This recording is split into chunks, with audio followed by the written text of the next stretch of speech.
For this last session of day one of Widening the Pipeline, I want us to sort of bring all of the messages that we've gotten so far home, and that is to the issue of building relationships, people you can trust, that advisory committee. Our next speaker is a perfect example of that for me in my career. I came to the Knight Ridder Washington Bureau in September of 1994. All of you know Knight Ridder. It was a major newspaper chain for many years throughout the industry. And they had the Washington office. And one of the people in the Washington office at that time was Deborah Berry. I had come from Detroit. I was at the Free Press. And so for me to come into that high-powered room full of national correspondents and see someone who looked like me was incredibly powerful. It was incredibly foundational for me at the time. Deborah, what paper had you come to the Bureau? To the Providence Journal? Right.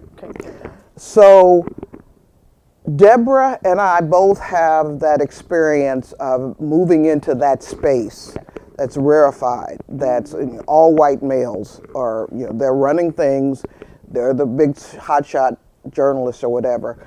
And we had to figure it out. We had to make our own path and figure out what we were going to do. We were blessed to have some really great colleagues, one of whom we were just talking about, Tracy Reeves. But what Deborah's doing now, I think, really sends us the strongest message about how aligning yourself to your values, staying true to who you are, and really focusing on building your strengths and your toolkits is important. Deborah's a national correspondent with USA Today. And in this election year, she is tasked with following and covering some of the major races and things that are going on. And of course, she'll be right there up until November. So I think it's important for you to hear Deborah's thoughts about how to build a strategy for your career. Not only in whatever topic you want to cover, but how are you going to strategize with the connections you make, the people you make? Are they going to be in your life? Do they need to be in your life 10 years from now, or do they not? And in your life overall.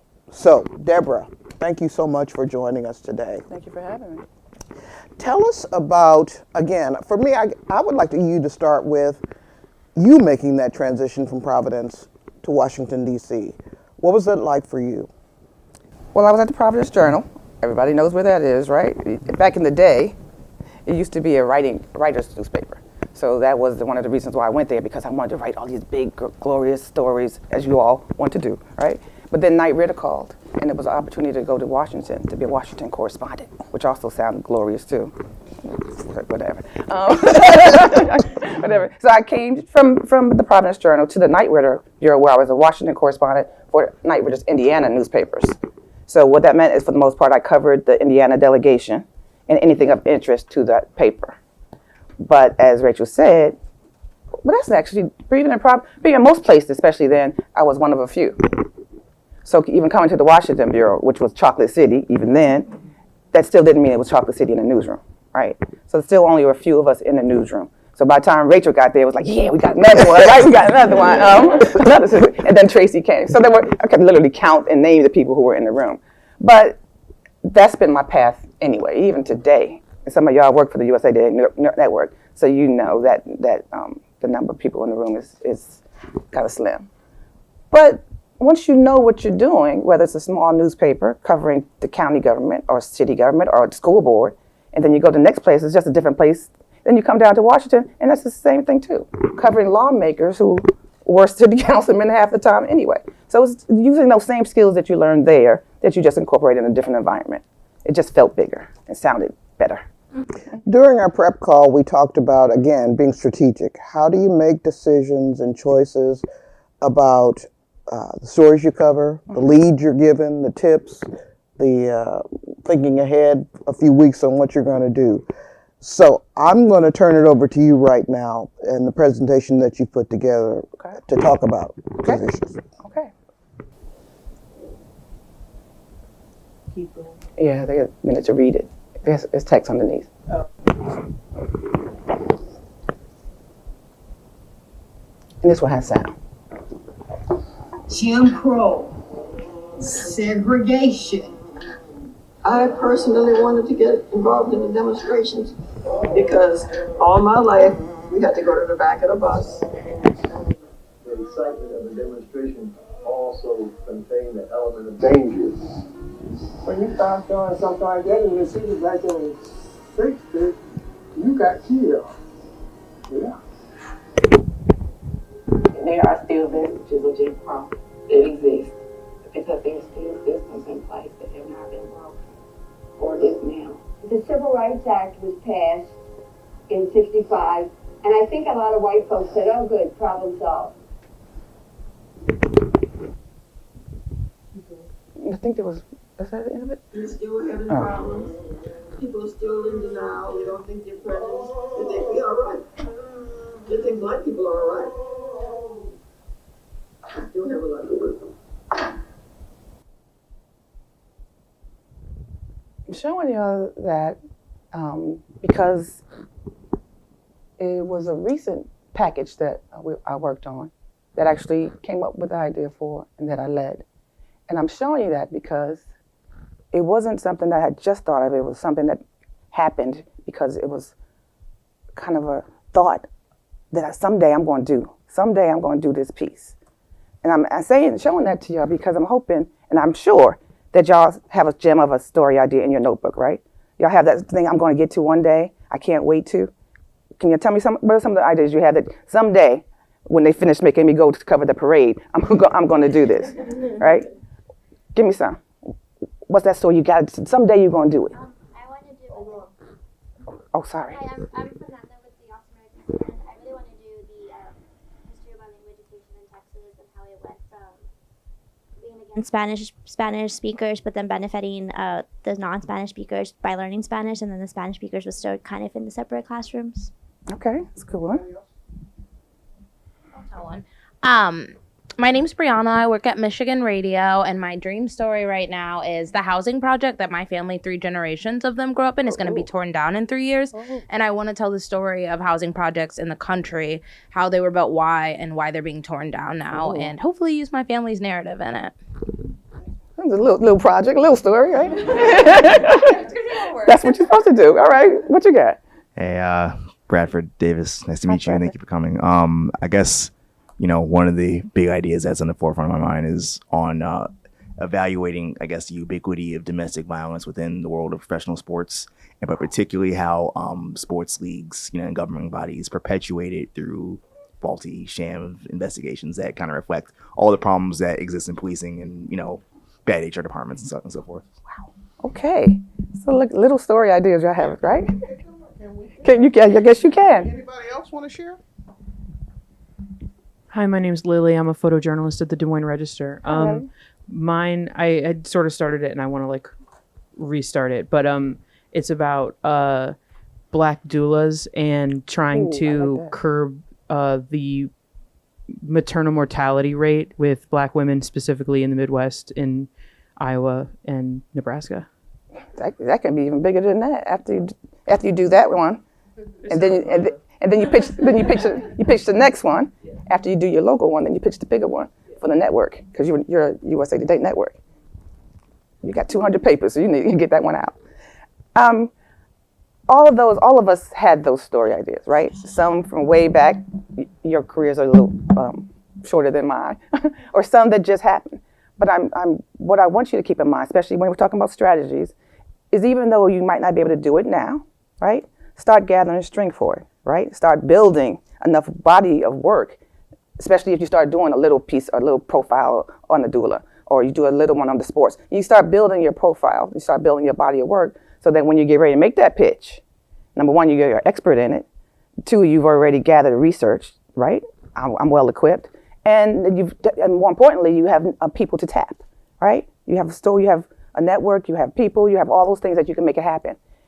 This package in particular, I read the bio and stuff, but I cover voting rights and civil rights. Kind of developed that over the years and become kind of supposed to know a lot about it. But I got to interview a lot of civil rights activists along the way. A lot of them. A lot of them that have come and gone, right? Because we're talking about 60s, 50s and 60s. A lot of them are not here anymore. But I got to do stuff with the Black History Month. Got to do all along the way. And the fact that there's one moment that really never left me, which is what kind of made me say, this is going to be my package. Someday I'm going to do this, is I was working on a piece about Fannie Lou Hamer. Everybody knows who Fannie Lou Hamer is, right? Okay. One of the veterans who lived in D.C. marched the march with her, walked the walk with her, was with her when she got beat down. He got beat down too. A videographer and I, and a photographer, went to his house to talk to him about Fannie Lou Hamer, some piece I can't remember the piece we were doing. And his wife asked us if we could wait a few minutes before we come in, because he was with his nurse. Okay, we wait. But we go in and we talk to him. He's in the living room. He's talking about when he was with Fannie and what happened. And it was really heartfelt. He gave it his all, talked about it. Then at some point, she said something about the nurse. We realized it was his hospice nurse, right? Which meant, you know what hospice meant. So what it meant to me is that here he was on his deathbed, literally dying, but yet he felt it was important enough to share his story. He wanted folks to know his story. And not just his story, because he was mostly talking about Miss Fannie Lou Hamer, not so much him, but the fight that they fought 60, 70 years ago. And it never left me that on his dying bed, he had a story to tell. And not just him, but all of them. And so somewhere in my thing, I was like, one day, I'm going to make it a point to try to tell their stories before they leave here, because they are leaving, right? So that's how important it was to me to say, okay, I'm gonna do this one day, I'm gonna do this one day. But one day it kept going by and by, right? You're doing these other stories, but say, I gotta do the story. In 2021, I think it was right here, or maybe the year before, I'm getting confused, but COVID kind of throws me out. John Lewis died. I had interviewed him several times too. Again, y'all know who he is, icon. And then there were two others who had died that year too. They were also veterans of the movement. C.T. Vivian, y'all know those names? Okay. 3 of them died, right? And this was COVID. Yeah, it was COVID, because I remember going to the funeral. Most of the reporters, we weren't allowed back in, we weren't supposed to come back to the Capitol because of COVID. But I was like, I'll be damned if I ain't gonna be there when first John Lewis, right? So I snuck in there. And I was there, so I got to see and got to talk to him. Anyway, the point was, if it's not now, when, right? We're losing it. If I don't we don't do this now, when do we do it? And so I pitched it. At the end of the week, I pitched it. And I had this big idea, like y'all had, I wanted to talk to all 400 left in the world and get all their stories and put them in. My editor was like, oh no, right? That ain't real, that's not gonna happen, and nobody's gonna read all that, right? Let's figure out how to manage it. But what I really appreciated is they said, let's do it. But let's manage it, let's figure out how to do it. Let's figure out how to make it so that the young folks will read it, that the old folks will read it, that we can make it a package. And we did. And USA Today is, okay, we being recorded, as frugal as some companies can be. They put their resources behind it, right? And they said, okay, we're gonna have graphics, we're gonna have animated graphics, we're gonna have videos, we're gonna send folks from the network to the places where those veterans were to retrace their history in the place that they were. And they helped me manage what it was, what it's gonna look like. And then we had a special team that basically took you push a button, you can go on the Freedom Ride on the buses. Y'all remember the Freedom Rides? You can go on the bus with one of the Freedom Rides and feel what it was like. Well, you can't really feel, because none of us would ever know what it was like to be on that bus. But you get on the bus and then you go down to Alabama and Anniston, where they literally beat them up and set the bus on fire. And you walked in and we interviewed one of the veterans who was on that bus. So you hear him narrating about the bus. I'm saying they put all of their resources into this package to make it what it was and what it is. It felt some kind of way to see that idea, your little idea, happen, right? To somehow become all that you wanted to be. Maybe not all, because I told you I wanted to interview everybody, but that wasn't realistic. They help you bring it in. My strategy or suggestion for strategy is to think about what it was. Don't be dismayed or impatient about it happening, but build your case so that when it does happen, you are ready for it, okay? that you are ready for, that you're prepared. You can go in there to your editors and pitch it, and they're going to ask you why. Why 1961? Why should we put these resources in it? Who cares? And how are we going to get some clicks? Y'all know about the clicks, right? Okay, clicks. So take your time, figure out what it is, and if you don't have it, you don't have to have your story idea now. There's going to be a lot of stories you're going to do, and somewhere along the line, you're going to say, well, this is the path I want to go in. She wanted to do social services and social issues. She did that along the way. I figured out my path along the way that after all these years, civil rights and voting rights are my passion. And now I'm able to do that. But figure out what it is you want to do and make that happen. Okay? All right. And y'all can read the package too.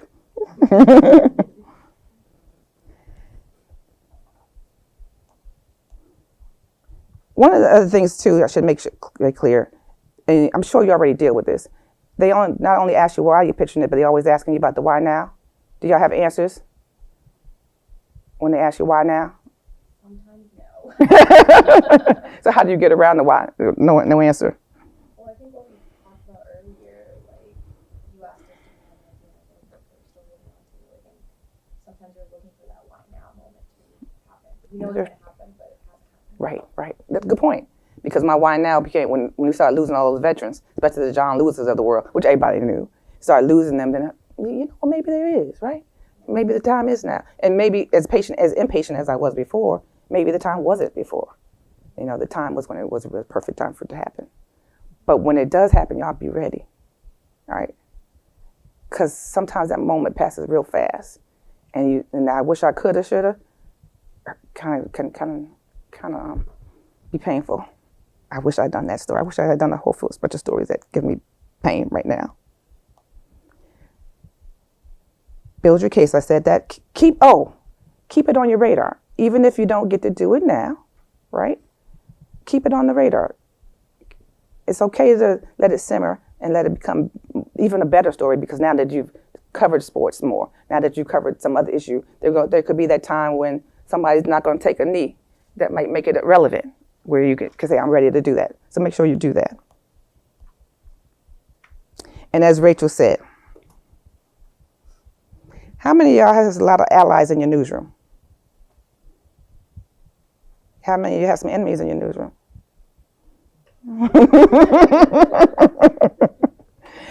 How many of you are making it a point to be a mentor or look for a mentor? Inside or outside the newsroom? Both? And does it work for you? Baby steps. You said baby steps? Mm-hmm. What's that mean? My newsroom inside the mentor. Oh, I think I'm loud enough. Right? Oh. I think my newsroom inside the mentor is great. Took a couple tries, but my mentor inside the newsroom is great. Took a couple tries, but outside of the newsroom, I'm still looking for one. Yeah. Okay. That's the baby steps. Oh, that's the baby steps. Okay. Yeah. And how'd you find the one inside? We had like a mentorship program. We got paired with people, and so we actually had a talk the other day, and she was like, "My term for this is up. If you want to keep talking, then we can keep talking." I'm like, "Yeah, definitely." She worked for you? Yeah, for sure. Okay. You have one? Mm-hmm. One mentor? Mm-hmm. Okay. Anybody else have mentors that? Hello, Olivia Evans, Courier Journal. So for me, I have one mentor outside of my paper at the Detroit Free Press. It was actually through the Leadership Academy that we're in. Yeah. And with that mentor, we had actually got sprung into working together during the UAW strike coverage, because Kentucky was working with the Detroit Free Press for all of that craziness. And we've continued, and we meet monthly, and that's going really, really well. And then inside my newsroom, gonna have partners, reporters when they first get there with someone. And mine actually works very well. She's a great writing coach for me. Oh, that's good. She's a features columnist, so very different than what I do as a business reporter. But the way she's able to coach writing and help me think about stylistic and structural things has been really, really helpful early on. And then I keep in touch with my college mentor. So I'm threefold right now, because I believe in the power of three, because it's a pattern. Okay. So yeah. Anybody else?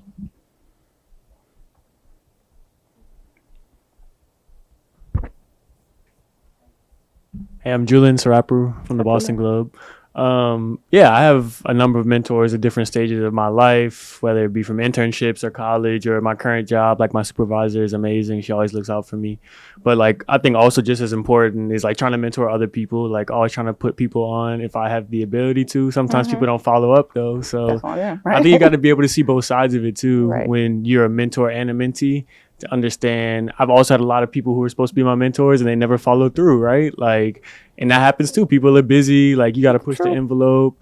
But I think it's just like finding people who are like committed to you, who you see follow through with you. It doesn't mean they're a bad person, they don't care, but sometimes people get busy. And like I've gotten busy sometimes too, and I wanted to mentor people. So I think it just like goes both ways, and it's trial and error, you know? That's true. Well, it sounds like you guys are working on that you're already in the path of having a mentor in the newsroom, even if it's assigned to you. And sometimes, no offense, but if the assigned one doesn't work, seriously, if the assigned one doesn't work or you don't feel like you're learning or growing from, it's okay to work your way around. Y'all even go back in the newsrooms these days? We are back? Okay. Yeah, right. It is. It really is. Because that matters to see somebody at the refrigerator or whatever, right? But even then, we still have to make it work. So even if your assigned one is or isn't, sound like yours is a good one, fine. But she may offer you the feature writing skills. Somebody else around in the sports department might offer you something else, or it might show you where to go in the city government. I never forget when I first came here a few decades ago. Somebody in the Night Ritter Bureau literally took me by my hand and walked me around the Capitol to show me where the regular places are, but to show me where the hideaways were, where all the lawmakers would go hide and try to duck from you, the reporters. He showed me that. I never forgot that. So when I saw other people come in and they looking lost, and I act like I know something now, right? Then I will show them. Or Sarah, if some new people come to USA Today in the bureau, did somebody show you where to go? Nah, they didn't. Well, I can show you.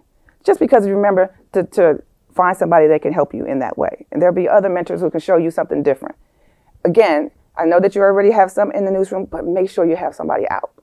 Because the newsrooms change all the time, right? And somebody's going to be at someplace else that you may need, or they might give you a different perspective of what you can do. And then you're right.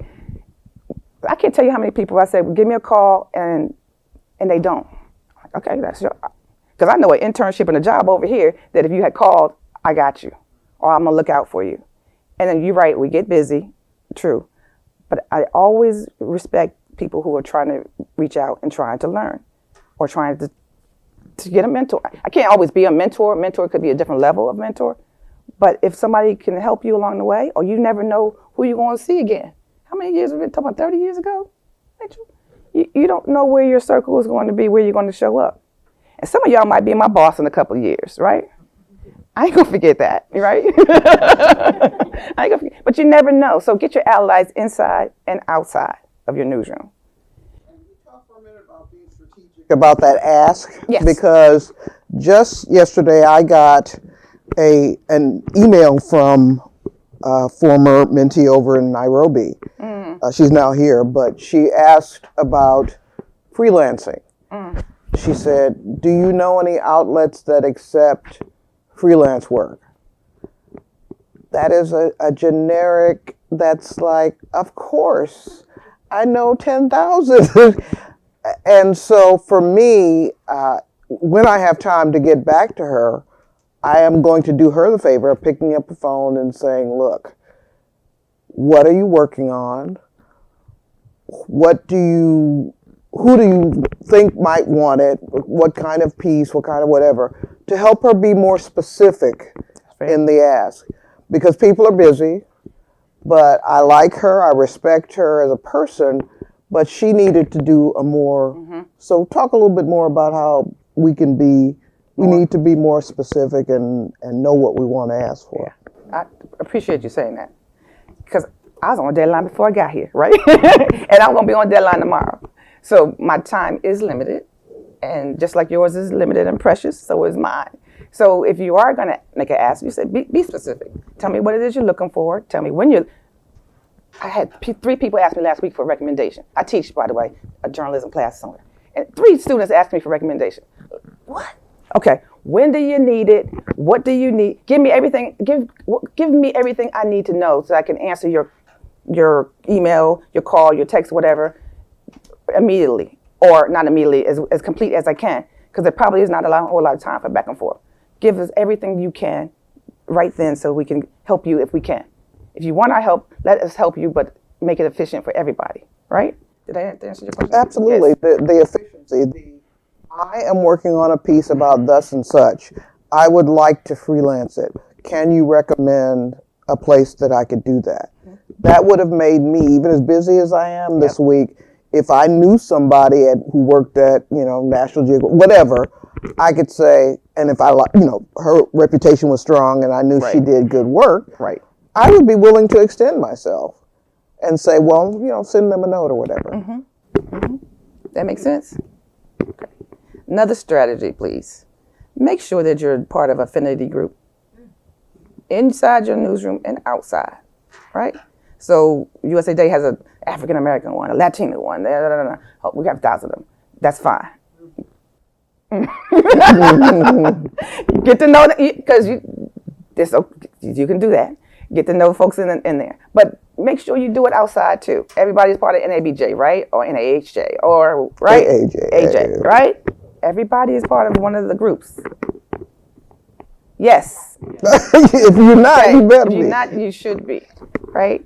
It doesn't, everybody's working journalists, so I don't know what the cost is now, but, It is pricey? Okay. A little more than what you were saying. They should have a young membership kind of thing. They should. Okay. For your local chapter?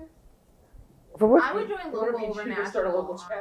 That's what another event I went to, people said, recommended joining local. You'll get to know people better. Before, yeah. And it's only like $2, Yeah. and they introduce you to the national at the conference. See, there you go. But make sure you do.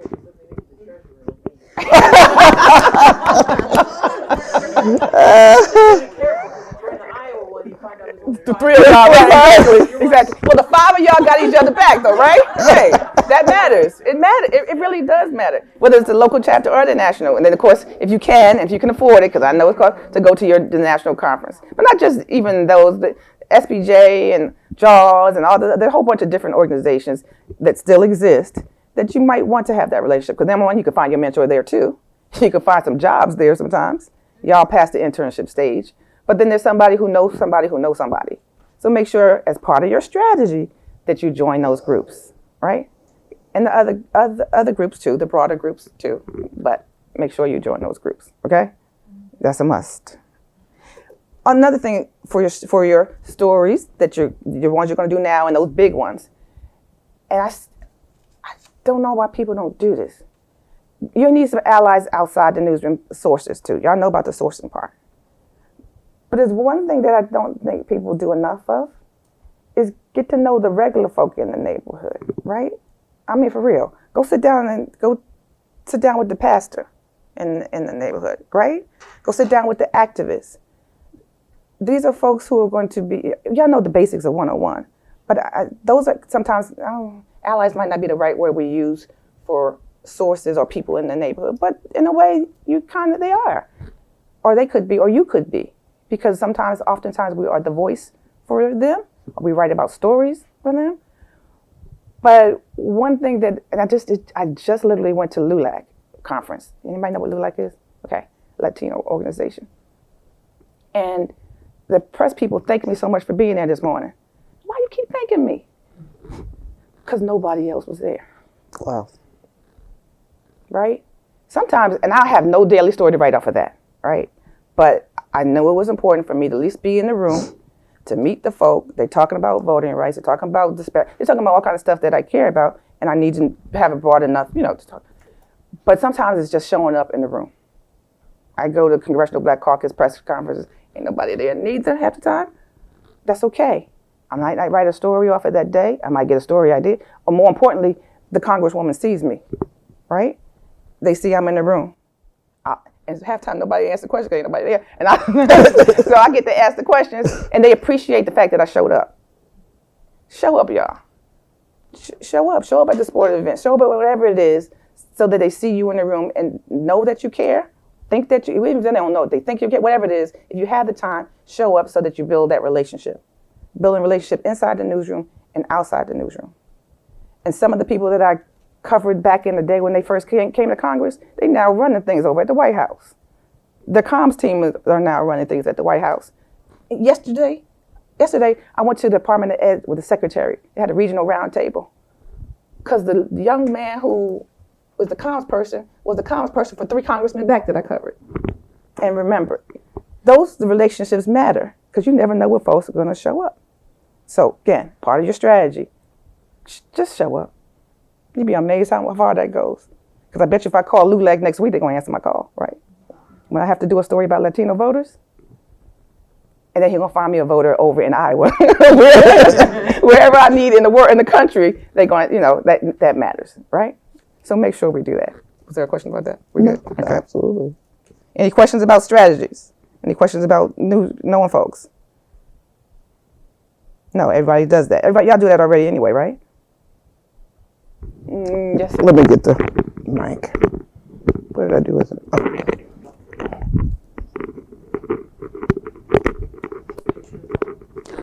Yeah. How about this stuff? Okay. Hi. Okay. I'm Sharday from KERA in Dallas. Because you're talking about being efficient when you want to ask folks for whatever you need from them. But how do you do that without seeming like, how do you do that without being like, I need something from you. Can you please do this for me?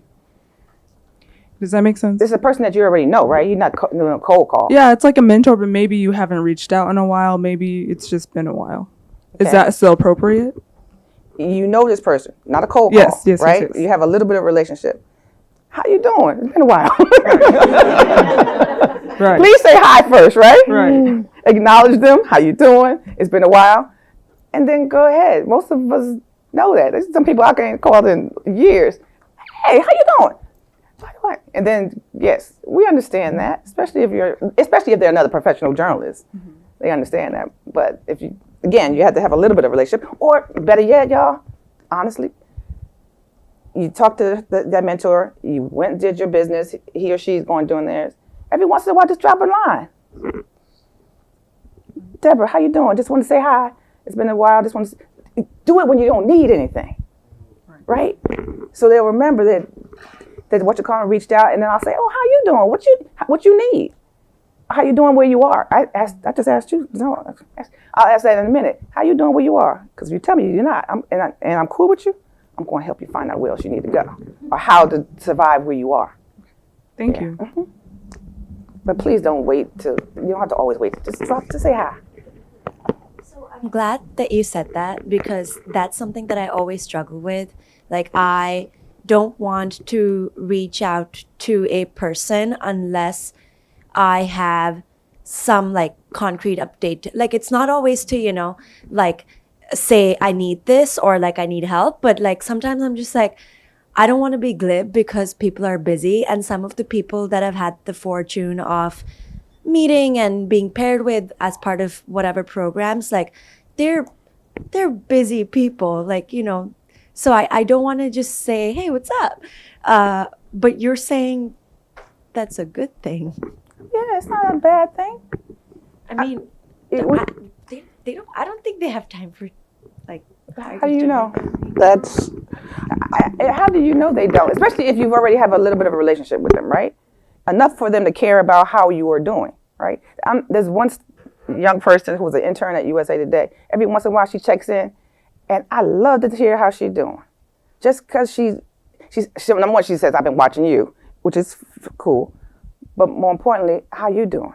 Where are you now? Well, I'm over here. And every once in a while, I don't know. I haven't heard from her in a few months. But when she does, I say, how you doing? What you need? Or I'll ask her. No, it's not a bad thing. And if they can't answer you, be patient and or understand and give them grace. Because maybe they don't have time. But I don't think it's intrusive for you to drop in. This is where all the conversations we've had today should come together. Because Michael modeled for us, again, if the quality of your work, your intentions, your reputation are such that you're authentic and people know you are, when someone like him picks up the phone and says, hey, I haven't spoken to you in 6 months, how's it going? I'm going to be very much inclined to see if I can help him if I have time to do it, or if I know somebody or whatever. I know that early in your career it's hard. You feel like, oh, who am I, and whatever. But personally, for me, if I have any kind of a knowledge of you and your work and who you are and your energy and your spirit, if you picked up the phone and said, if you say, hey, I'm got 5 minutes and I don't have anything else to do and I want to talk, of course I'm going to say, sorry, hon. But if you picked up the phone and said, I need a recommendation, or I'm thinking about doing this job and I'm wondering if that's the right thing to do. If you have done that seed work and that groundwork in sort of letting me know who you are and what you're about, I'm going to make the time. I'm going to take out 5 minutes if that's all it takes for me but I'm going to do that for you. If you're somebody who's showing me that you're not serious about what you want, or whatever, got a lot of drama stuff going on, then I may not pick up the phone. I see your number pop up, but no, you have to sort of shift this energy of I'm young and I'm this, that, and the other. You have to go into any interaction realizing that I am doing the best that I can do. I've worked hard to build my skills to this level. And if this person and I have had a good interaction at some point, I'm going to leverage that. And they're going to respect you for that. Yep. So. And remember that we all were there. I mean, we all were there. We all were the young reporter in the newsroom. That was a long time ago, but we were there. But we were there. Back when the Earth's crust was cooling. Any other questions anyone have? Yes. One of the things I found in my career is using those resources of your community, of your colleagues and your peers to really form trust and to be able to use those resources to ask questions about what has your experience been in your newsroom as a young journalist, as a person of color, as a woman, and to also share your experiences. I've had people reach out and say, hi, I'm applying for a role in a particular newsroom. I'd love to get your candid thoughts on what your experiences was there. And obviously those relationships require trust to be able to be candid and to be asking those questions from somebody either that you know well, or maybe somebody who is connected to you from another colleague. So I was wondering if you could talk a little bit about establishing those relationships, building that trust, and how you kind of weigh how and what to ask people, and exactly how much and what to share with them in those instances. I'm confused. Your relationship, I'm answering the question of another reporter or a sort? Basically, like how you compare notes with colleagues about like what kind of newsrooms they've had experiences in, and like how to like be candid and kind of share like, like I've had a bad experience in this newsroom with this person, or I've had a good experience in this newsroom with this person, and how do you like figure out how exactly to ask those questions, or whether it's a friend or whether it's a more distant contact. Does that make sense? Are you asking if somebody's coming to your workplace, do you tell them the truth? Is that what you're asking me? I'm not sure. I'm just trying to make sure. Not so much telling them the truth, but kind of how do you weigh like how to do that research? How to do that research and when asking people about like making your next career move, but also kind of weighing like how much do you share to somebody that you might not know about about the newsroom or about a story? About the newsroom. Like when you're looking for a new job and you're like, okay, like what is it like working at this newsroom? And you might want to reach out to a friend and be like, hey, what was your experience there as a Black journalist, as a woman journalist, as a young journalist? Or somebody reaches out to you and says, hi, I'm applying for a role in a past newsroom that you worked in. What was your experience like there? Do I tell the truth? Is that what you're asking me? Because, I maybe because I'm good and grown now. Yeah, it does make a difference. Oh, yeah, it does. Yeah, I'm going to tell you the truth. No questions. Okay, are you asking me who it is that's asking, right? And like you're gonna be more honest and like with people, maybe somebody that you directly work with and you know that they are gonna be discreet and you can trust them, versus somebody who maybe you've been connected to and you want to give them good information, but you're kind of also trying to weigh that professionalism in that relationship. Does that make sense? Yeah, but I'm pretty good at telling the truth, my version of the truth, my lived truth. And if it's a young person, especially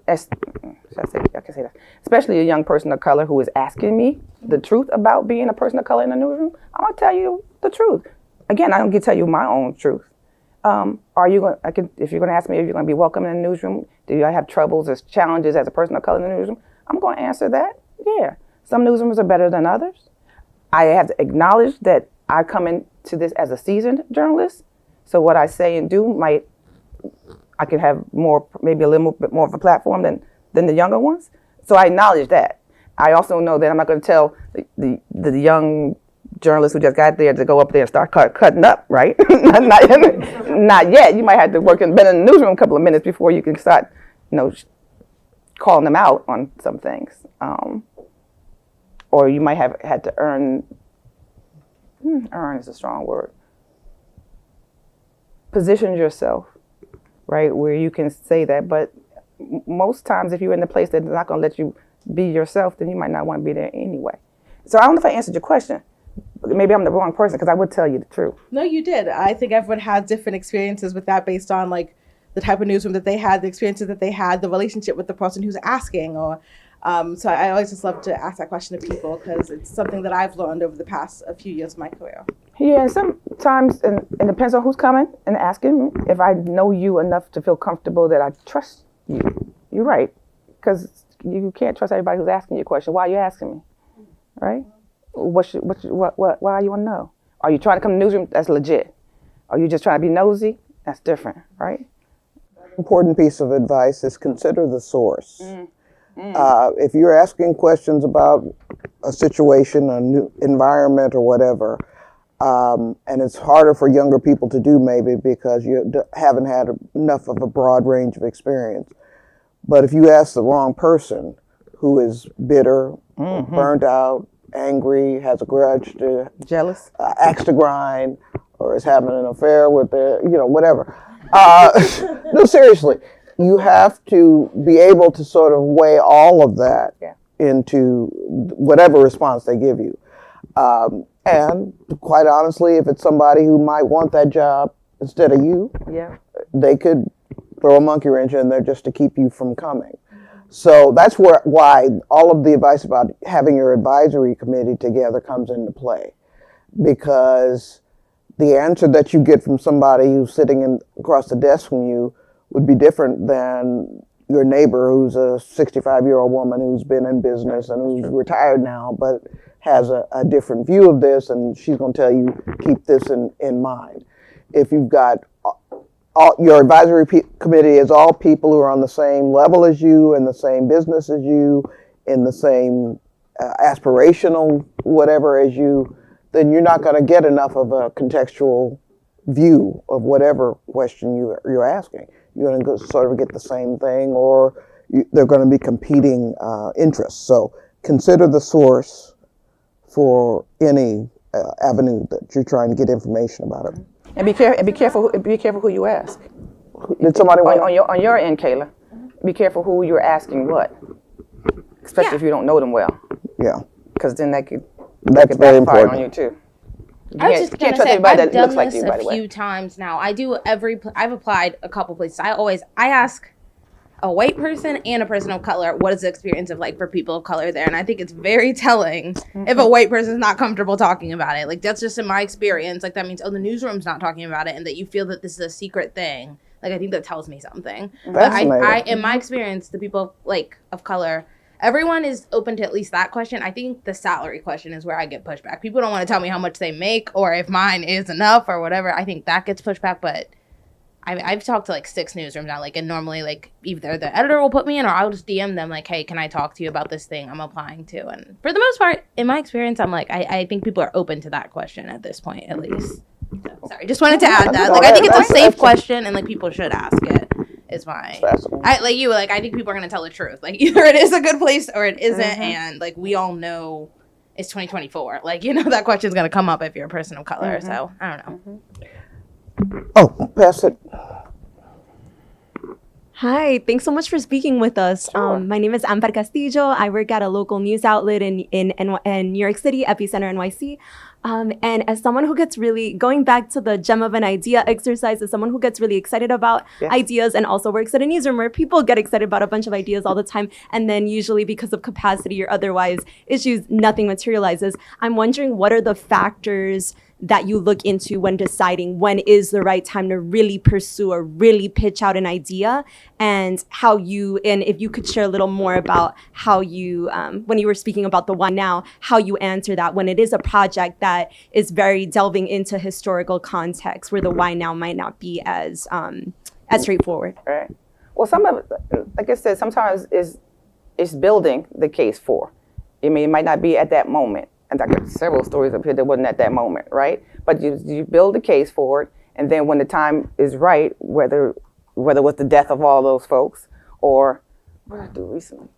Oh, 1619, right? The timing was what it was, right? It literally was a window of time like that. You build the case for what it is and when you want to do it.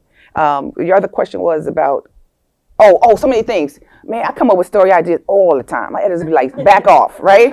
Back up, right?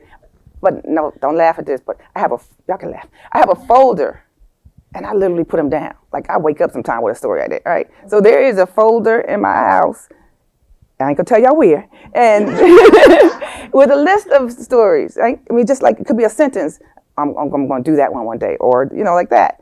Some of them, actually a lot of them will happen. They may not have, like I said, give yourself grace for time. It's okay that it's not yesterday or it's not tomorrow, but it might be next week. So some of them I have them in the notebook. I interviewed this lady is like the head of the NEA.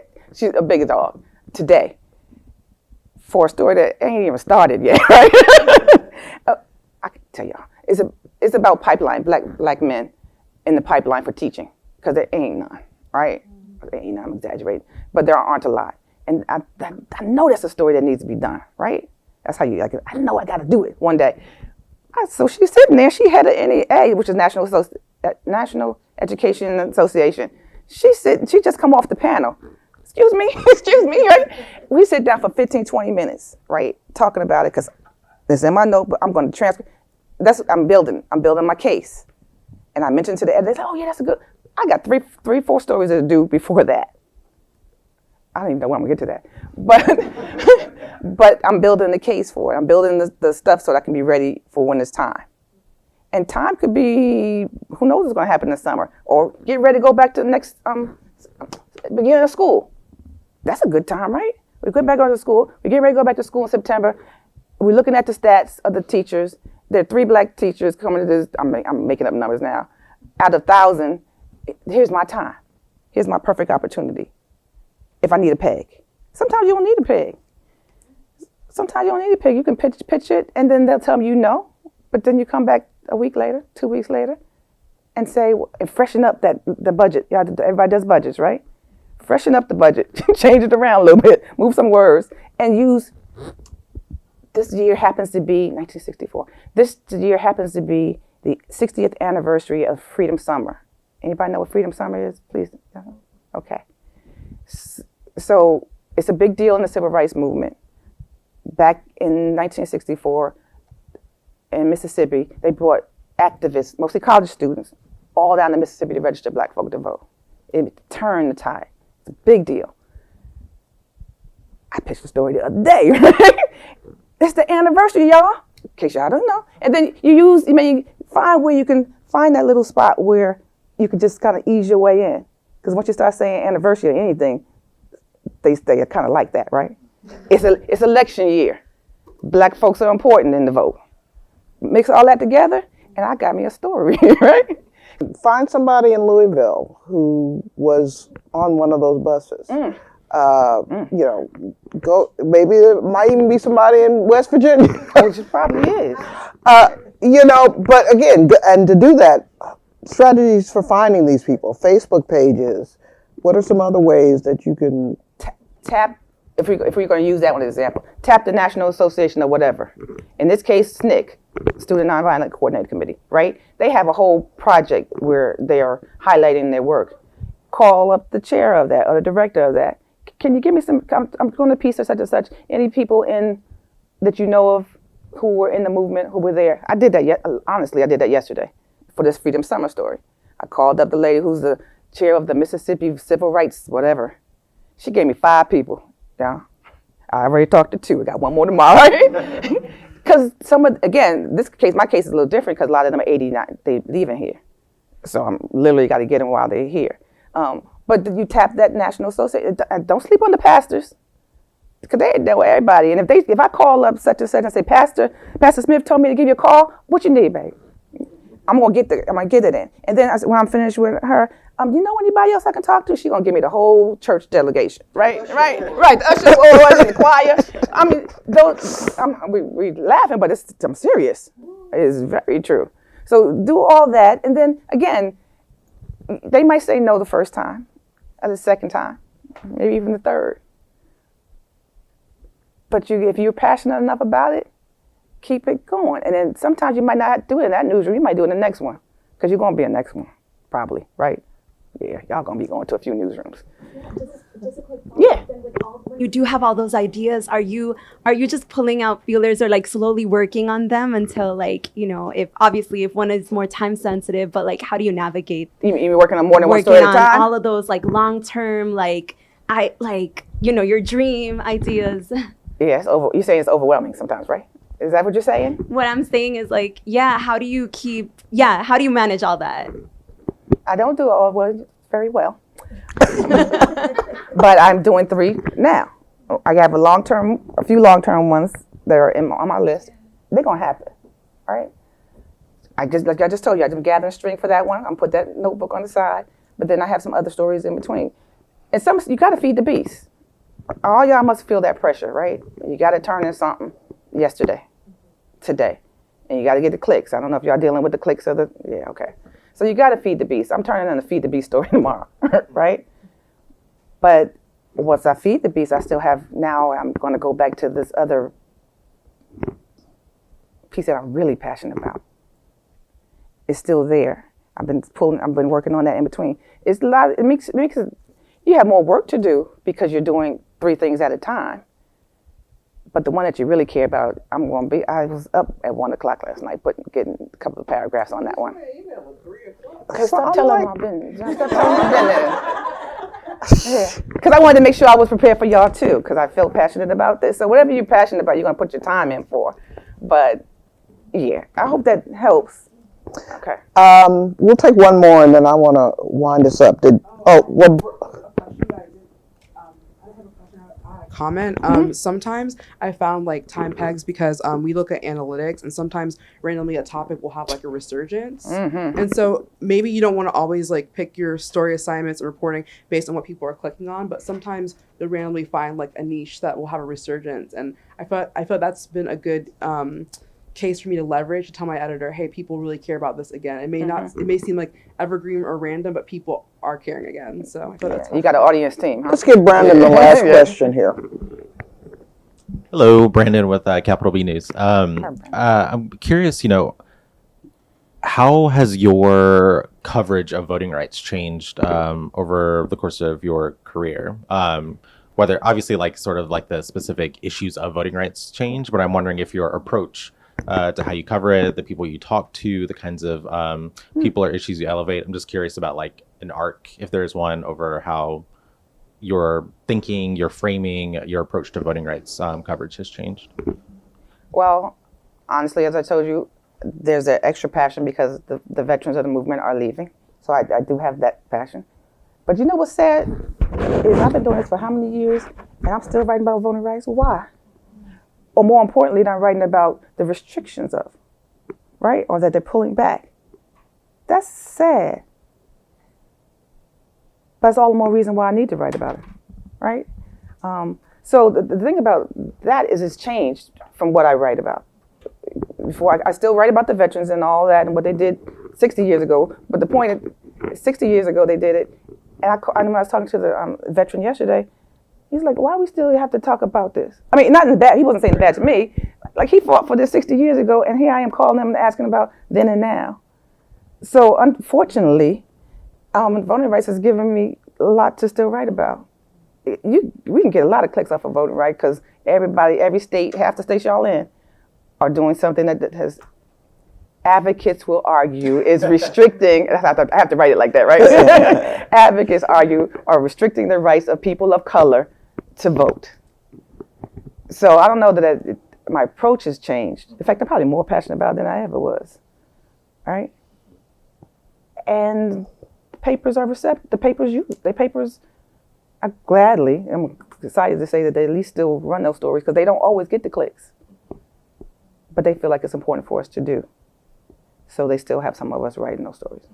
Did I answer your question? I was going to ask you the last question, which is, this is a tense year. This is, for a lot of people, a scary year when we consider what could happen in November. So give us some words of encouragement about keeping that creative energy. You've modeled this so much for me, even about staying on top of that and keeping those ideas coming. So what advice would you give these young people? Not about the election stuff, right? Just about how to keep your energy alive in a stressful kind of a scenario, because I know you're under tons of stress doing all this, running around the country. I am. But I feel like it was stressful when we started too. Right? It doesn't change. It's a different kind of stress. Yeah. But honestly, guys, what you do is probably more important now than it's ever been. Especially if you're writing about your local politics, right? If you're writing about if you're writing about your school board, right? That's off the chain. Things that school board used to be kind of boring, right? Writing about a library and a book. Why would you even think about writing about book bans, right? Or restriction of Black history, restricting the teaching of Black history. All those things that we just kind of not took for granted, but just never thought about. That said, it's still important for us or you all, or all of us, to write about those things, right? So as challenging as, even if you have to juggle 4 different stories and keep your gem on the side, even if you're feeling overwhelmed, even if your mentor ain't acting right, or somebody didn't return your email, I encourage you to still do what you do, because what you do is important. And I don't want to sound like the preacher, but I am the preacher, because it is important. And it's important for y'all to be out there and have your voice. And I've been doing this longer than some of y'all have been alive. And I still love what I do. I mean, I might do it a little differently. I might do it in a different scale. I might get somebody to back me up with the project, right? But it still matters. It still matters. And somebody at the conference I was at this morning, after I interviewed her, and she thanked me. What are you thanking me for? Thank you for being in the room and for writing it. That's the kind of stuff that matters, that somebody cares that we write these stories. So we might get tired. We might be up at 3 o'clock in the morning doing whatever. Don't y'all do that, because y'all gonna burn out before we even get to the point, right? But it matters what we do. So I hope y'all keep doing it. And then when y'all become our bosses, y'all be nice to us. Look, remember, hire us, okay? This has been just an incredibly inspirational ending to our day, but I want to take this opportunity to thank you, Deborah Berry, for joining us today. Let's show her our appreciation.